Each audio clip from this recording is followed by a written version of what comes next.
उस आवाज के हम सब दीवाने थे। तब रेडियो सिलोन खूब चला करता था और गीतमाला का इंतजार हर किसी को हुआ करता था। रेडियो पर फिल्मी गीतों के वैसे तो ढेरों कार्यक्रम थे, लेकिन अमीन सियानी के गीतमाला जैसा कोई भी नहीं था। सिर्फ इसलिए कि इसका अंदाज कुछ अलग ही था। टॉप गीतों को माला में पिरोने की अदा कुछ और ही थी। उस दौर के तमाम गायकों, गीतकारों, संगीतकारों से इंटरव्यू का तरीका भी कुछ और था। अमीन साहब आज यानी 89 साल के हो गए हैं, लेकिन आप यकीन नहीं करेंगे कि इस उम्र में भी उनकी आवाज में वही दम, वही अंदाज और वही चुलबुलापन बरकरार है। बहुत कुछ किशोर कुमार सरीखे, लेकिन उनसे कई गहरे और गंभीर। मुंबई के मशहूर रीगल सिनेमा के साथ वाली बिल्डिंग की दूसरी मंजिल पर उनका दफ्तर और स्टूडियो है। तबीयत थोड़ी गड़गड़ तो रहती है, लेकिन वो हर हाल में रोज दफ्तर आना और कुछ घंटे वहां गुजारना पसंद करते हैं। बात करते करते अमीन साहब आज के हालात पर अपनी बेबाक राय कुछ इस तरीके से देते हैं। अगर हम अपने घर में ही उस जमाने का माहौल देखें और आज का माहौल देखें तो बहुत सारी चीजें बदल सी गई हैं। जैसे जैसे वक्त गुजरता है तो साथ ही साथ जमाना भी बदलता ही रहता है। गड़बड़ सिर्फ ये है कि हमारा पुराना जो जमाना था उसमें गहराई होती थी, सच्चाई होती थी, उसमें हम दिल साफ रखकर सही बात कहते थे। लेकिन आजकल के जमाने में झूठ, फरेब, गड़बड़ियां देखने को मिल रही हैं। हमारी जिंदगी और सोच में भी ये बदलाव दिखते हैं। भ्रष्टाचार, बलात्कार, छीना झपटी, टैक्सेस ऐसे कि लोग सीधे तरीके से आराम से जी भी ना सके। जो सच्चे लोग होते हैं वो बेचारे मरते जा रहे हैं। गुलजार साहब ने बहुत सही बात कही थी अपनी एक कविता में, मुझे याद है। आजकल रोज अखबार मेरे घर खून में लथपथ आता है। अमीन साहब को लगता है जब तक सच्चाई हमारे दिलों में, हमारे कामों में, हमारे बर्ताव में ना आ जाए तब तक ये माहौल सुधरेगा नहीं। हालत बिगड़ती ही चली जाएगी, यहां तक कि हिंदुस्तान बर्बाद हो जाएगा। ये सुनकर मुझे बहुत दुख हुआ। पर आवाज के इस बेताज बादशाह की जिंदगी के उतार चढ़ावों के बारे में उन्हीं के जबान से जानने का मजा ही कुछ और है। वो बात करते करते अतीत में चले जाते हैं और कहते हैं कि मैं गांधीवादी हूं। स्वतंत्रता का वो जो आंदोलन चल रहा था उस जमाने में मैं स्कूल स्टूडेंट हुआ करता था।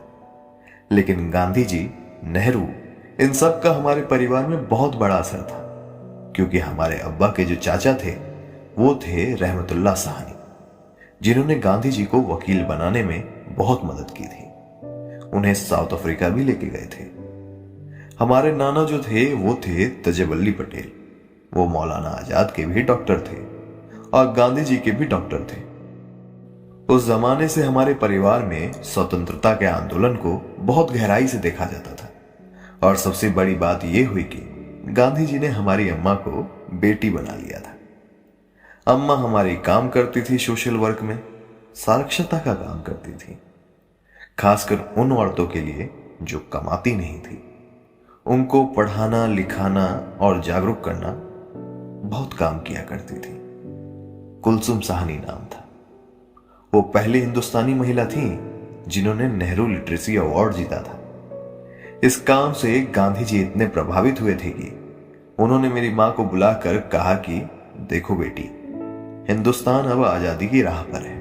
मैं ये चाहता हूं कि भारत की जो भाषा हो वो सरल हिंदुस्तानी हो, जो सब समझ सके इसे। उत्तर, दक्षिण, पूरब, पश्चिम, सब कोई। जैसे हिंदुस्तानी फिल्म संगीत होते हैं, ठीक उसी प्रकार से वो चाहते थे। तो कहने लगे कि बेटी, तुम एक पाक्षिक पत्रिका शुरू करो जो कि 3 लिपियों में छपे, देवनागरी, गुजराती और उर्दू। अम्मा ने ये शुरू किया। रहबर उसका नाम रखा था।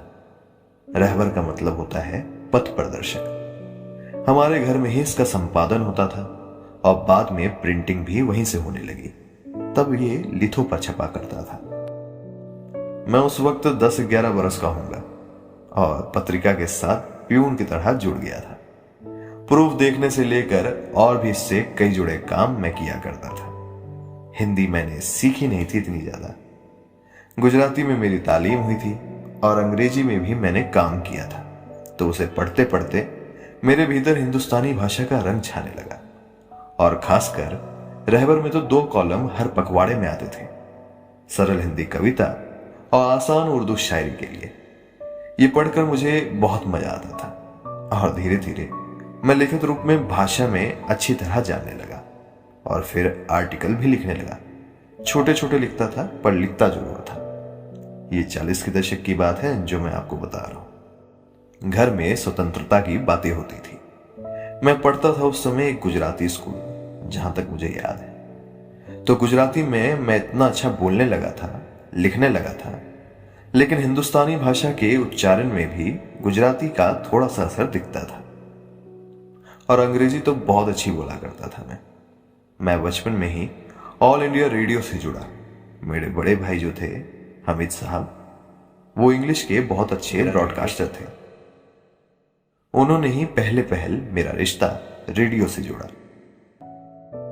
तो क्या अमीन साहब की आवाज बचपन से ही ऐसी थी, रेडियो वाली, या उन्होंने इसके लिए कोई खास ट्रेनिंग ली थी?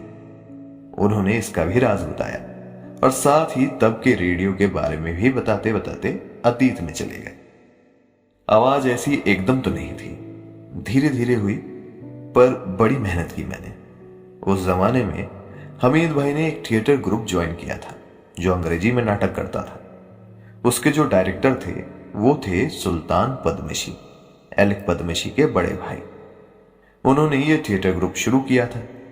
उनके घर में ही रिहर्सल होती थी, मैं भी चला जाया करता था। उस दौरान मैंने भी बहुत थिएटर किए, वहां मुझे बहुत कुछ सीखने को भी मिला। उस जमाने में रेडियो का स्तर इतना ऊंचा हुआ करता था कि देश में जो सबसे बड़े राइटर्स थे, प्रेजेंटर्स थे, या जो बोल पाते थे, ये सब आकर इसमें हिस्सा लिया करते थे और खुद को बड़ा खुशकिस्मत समझते थे। बीबीसी के स्टाइल में उस समय ऑल इंडिया रेडियो शुरू हुआ था। सब बड़े बड़े लोग आते थे, बल्कि लीडर्स भी आया करते थे और अपने आप को बड़ा खुशकिस्मत समझते थे कि उनको बुलाया गया है रेडियो पर भाषण देने के लिए। रेडियो का वो जो जमाना था वो लाजवाब ही था। ड्रामे भी ऐसे से होते थे कि चौंक जाती थी पूरी दुनिया। डिस्कशन और भी बहुत कुछ हुआ करता था। बात करते करते अमीन साहब अपनी निजी जिंदगी और अपने शौक तक भी ले जाते हैं और कहते हैं कि मेरी बीवी कश्मीरी पंडित थी और मैं मुसलमान था। कैसे हमारे बीच में प्यार हुआ, ये भी एक दिलचस्प कहानी है। मेरी बीवी जो थी, रमा मट्टू नाम था। उसके चाचा ऑल इंडिया रेडियो के म्यूजिक हेड थे।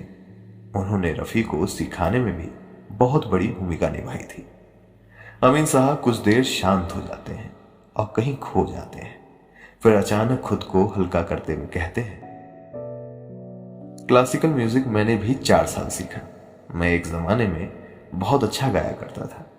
फिर एक जमाना ऐसा भी आया कि मेरी आवाज फट सी गई और गाना गाना जरा मुश्किल सा हो गया मेरे लिए। जब भी मैं गाना गाने के लिए बैठता तो दोस्त आकर कहता कि ये बेसुरे क्यों बोर करता है, हम जानते हो तू अच्छा गाता है, पर रहने दो। तो मैं भी शांत हो जाता। अमीन साहब को इस बात का मलाल है कि वेस्टर्न म्यूजिक के असर ने भारतीय संगीत की उस ऊंचाई को खत्म कर दिया जो कभी हमारे लोक संगीत और शास्त्रीय संगीत से मिलकर फिल्म संगीत को सुरीला और दिल में उतारने लायक बना देता था। उन दिनों को संगीत का गोल्डन डेज कहने वाले अमीन साहब अभी भी लगातार सक्रिय हैं और आज भी उनकी आवाज के चाहने वाले कम नहीं है।